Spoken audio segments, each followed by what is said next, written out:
सदाबहार नगमे रिजवान के साथ उर्दू दुनिया में सदाबहार गीतों का नंबर 1 शो।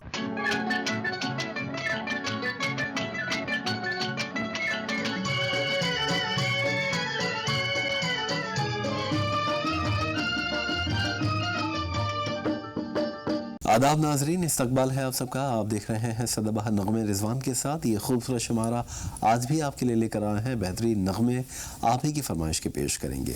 आइए हम सिलसिला शुरू करेंगे फरमाइशों का। और पहली फरमाइश की अगर बात की जाए तो वो आई है कुंदन लाल साहब की। उन्होंने फरमाइश की है अमरावती से और उनके साथ फरमाइश करती हैं दिल्ली से नसीमा बानो साहिबा।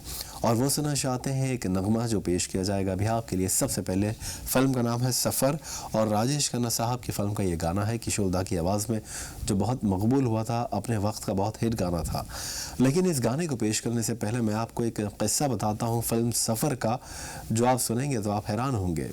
असल में फिल्मों जब हम देखते हैं फिल्में तो फिल्मों का इम्पैक्ट, उसका असर इतना होता है हम पर कि कोई इमोशनल सीन होते हैं, कोई दर्द भरे सीन होते हैं तो हम रोने लगते हैं, कोई कॉमेडी होती है तो हम हंसने लगते हैं।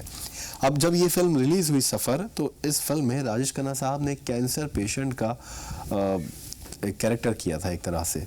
और इस फिल्म को जब प्रीमियर हुआ और इनकी माँ भी देखने गई, जो लीलावती जी थी जिन्होंने इनको अडॉप्ट किया था, इनकी आंटी थी लेकिन उन्होंने इनको पाला पोसा था, बड़ा किया था, तो वो इनको बहुत चाहती थी। जब ये फिल्म देखने लगी वो, तो फिल्म देखते देखते जब इनका कैरेक्टर उन्होंने देखा, हालांकि उनको पता था कि वो फिल्म देख रही हैं, लेकिन उसके बावजूद उनकी तबीयत ख़राब होने लगी क्योंकि इसमें वो कैंसर पेशेंट थे और इसमें वो मरने वाले थे।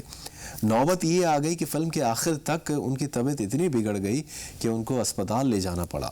और वजह ये थी कि उन्होंने जो कैरेक्टर देखा सफ़र फिल्म में राजेश खन्ना साहब का, जो पीड़ित थे, बीमार थे और मरने वाले थे, यानी वो इतना चाहती थी। राजेश खन्ना साहब ने फिर ये फैसला किया कि वो कभी भी अपनी माँ को ऐसी फिल्म नहीं दिखाएंगे जिसमें कोई दर्द उन पर हो या कोई बहुत इमोशनल कैरेक्टर हो राजेश खन्ना साहब का, या फिर किसी फिल्म में वो मरने वाले हों।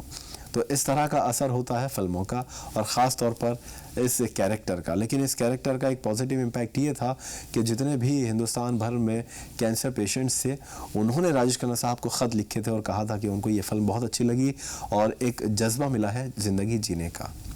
आइए एक नगमा सफ़र फिल्म का आपके लिए पेश करते हैं।